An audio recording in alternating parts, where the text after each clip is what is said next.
आगे बढ़ते हुए हम और उत्तरोत्तर सफलता की ओर बढ़ रहे हैं और ये निश्चित बात है कि देश में उत्पादन कम नहीं होता बल्कि किसानों की लागत कम होती है। लेकिन किसानों को ये समझा पाना आपको लगता है उतना आसान है? क्योंकि हर किसी को अपना घर चलाना ना त्याग जी। पहले अगर मैं कोई मतलब हो रहा हूँ, कुछ कर रहा हूँ, तो मैं चाहता हूँ ना कि हर महीने में पैसा मेरे पास आ जाए या फसल कटने पे पैसा आ जाए।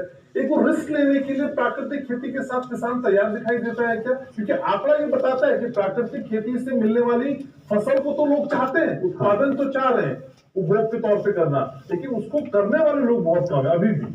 देखिए घनश्याम जी, ये वाजिब बात है और यदि इसको ध्यान से देखेंगे तो किसान के मन को बदलना एक बहुत बड़ी चुनौती है। वो चुनौती इसलिए भी है कि उसने बराबर परिस्थितियों दर्द को मैंने देखा है।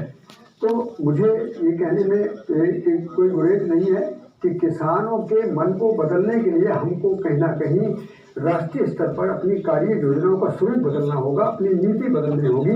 बल्कि नाम बदलने से ज्यादा नीति और नियति को बदलने की जरूरत है, जिसके आधार पर हम किसान को ये संकेत दे सके कि किसान भी अपनी आमदनी बढ़ाए जाने के लिए जिम्मेदार है। तो अभी जो कोशिश कर रहे हैं वो ठीक नहीं है, उसको नहीं करना होगा। अभी जो कोशिश चल रही है उसमें इंफ्रास्ट्रक्चर बहुत अच्छा है, बजट बहुत अच्छा है, लेकिन जो कंटेंट है वो थोड़ा और बढ़िया करने की जरूरत है।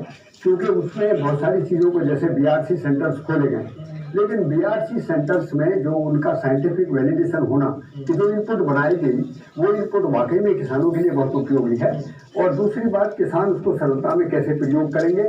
और इसमें मैं एक और निवेदन करूंगा कि यदि सरकार इसमें कृषक उत्पादक संगठन और सहकारिता को बहुत बारीकी से जोड़ेगी, मतलब बहुत अच्छे ढंग से, अब क्लस्टर वाला जो डिजाइन है वो गांव को क्लस्टर बनाया जाए और एक एफपीओ को ये सारे कार्यक्रम की जिम्मेदारी दी जाए और जो किसान पहले से ही प्राकृतिक खेती और जैविक खेती कर रहे हैं उनको इसमें प्रोत्साहन